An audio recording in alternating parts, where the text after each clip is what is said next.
आप देखो ना, वाड़ करने में मजा आता है। राजनीतिक लुच्चे लफंगों से देश का छुटकारा कब होगा? नेताओं की जिंदगी तो झूठ और चोरी पर ही चलेगी, और फिर ज्यादा से ज्यादा तुम बदलाहट कर सकते हो, एक चोर की जगह दूसरा चोर। चोर वही के वही है, चोरी वही की वही है, छाप तुम कोई भी लगा लो। तुम देखते हो एक ही तरह के चोर इस मुल्क की छाती पे सवार, इस पार्टी से उस पार्टी में चले जाते हैं, उस पार्टी से इस पार्टी में चले जाते हैं। विश्व का हिंदू धर्म इकलौता ऐसा धर्म है जहां लोग जिस तरह से चाहें उस तरह से रह सकते हैं।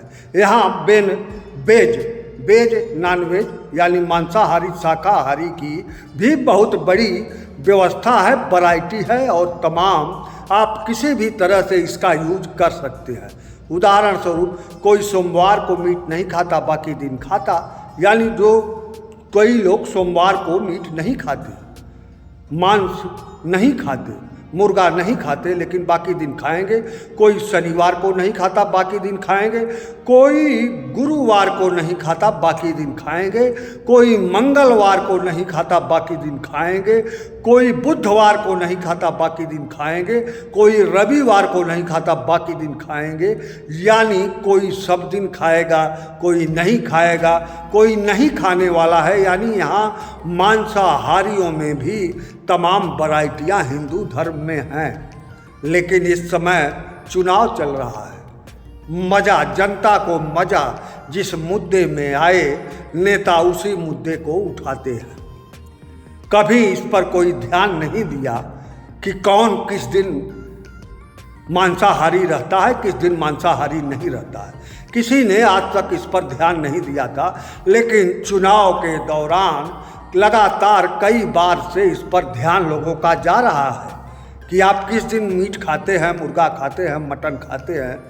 शराब तो लोग कभी भी पी लेते हैं, यहाँ तक कि शराब सरकारें बेचती हैं। उत्तर प्रदेश में नवरात्रि और सावन में हमेशा शराब बिकता है, और मुझे जहाँ तक जानकारी है नवरात्रि और सावन में भारतीय फौज को भी मटन, मुर्गा, मछली, मीट, मदिरा सब कुछ खिलाया पिलाया जाता है।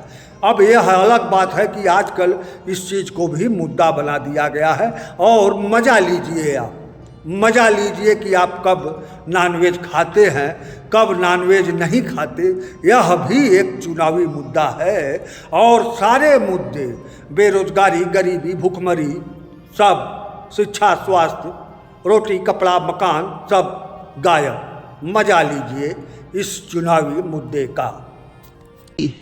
चोरी वही की वही है, छाप तुम कोई भी लगा लो। तुम देखते हो एक ही तरह के चोर इस मुल्क की छाती पे सवार, इस पार्टी से उस पार्टी में चले जाते हैं, उस पार्टी से इस पार्टी में चले जाते हैं। चोर वही के वही। राजनीति में तो वही जीतेगा जो सबसे ज्यादा चोर, सबसे ज्यादा बेईमान होगा, और इतना कुशल होना चाहिए कि बेईमानी भी करता रहे और ईमानदारी का झंडा भी उठाए रहे, साधु संत भी बना रहे ऊपर ऊपर, और भीतर भीतर सारे उपद्रव भी जारी रखे। CSDS सर्वे के मुताबिक 27% लोग बेरोजगारी को मुद्दा मानते हैं, 23% महंगाई को मुद्दा मानते हैं, 8% लोग राम मंदिर को मुद्दा मानते हैं, 2% लोग हिंदुत्व को मुद्दा मानते हुए देश का चिंता का विषय मानते हैं। 2019 के मुकाबले बेरोजगारी को मुद्दा मानने वालों, चिंता का विषय मानने वाले 11% बढ़ गए हैं। महंगाई को मुद्दा मानने वाले 16% बढ़े हैं। सर्वे के मुताबिक, सर्वे के अनुसार 55% लोग मानते हैं 5 साल में भ्रष्टाचार बहुत बढ़ा है। उत्तर प्रदेश में किसी बच्चे का 5 साल बाद जीवित रहने के आंकड़े में अफगानिस्तान से भी खराब स्थिति है। मतलब उत्तर प्रदेश की हालत 5 साल के बाद बच्चे की जीवित रहने वाले आंकड़े में गई गुजरी है। देश की यह प्रमुख समस्या है जिसे देश की जनता बता रही है, चिंता कर रही है। लेकिन इस समय चुनाव चल रहा है तो देश की जनता का ध्यान कहीं इस पर केंद्रित ना हो जाए कहीं इन मुद्दों पर देश की जनता सोचने ना लगे, इसीलिए इसकी चर्चा नहीं की जा रही है, बल्कि इसलिए चर्चा इस पर ज़्यादा नहीं हो रहा है। इस पर चर्चा हो रहा है कौन क्या खाता है, सावन में क्या खाता है, नवरात्रि में क्या खाता है। कोई बता रहा है वह नवरात्रि में नहीं खाया। और चर्चा यह भी है कि बड़बोले जीतने वाले जो इस समय के बड़बोले हैं कि सारी डिग्रियां फर्जी हैं। बड़बोले जीतने वाले ने शादी करके घर से भाग गए क्योंकि निठल्ले थे, बीबी की फरमाइशें पूरी नहीं कर पाए, इसीलिए बीबी छोड़कर भाग गए। यह भी चर्चा है। कोई कह रहा है, जीतने वाला शख्स कह रहा है कि पठान अंसारी मुसलमान जो हैं वह सब हिंदू के जाति वाले हैं, जो कभी ठाकुर ब्राह्मण बनिया थे।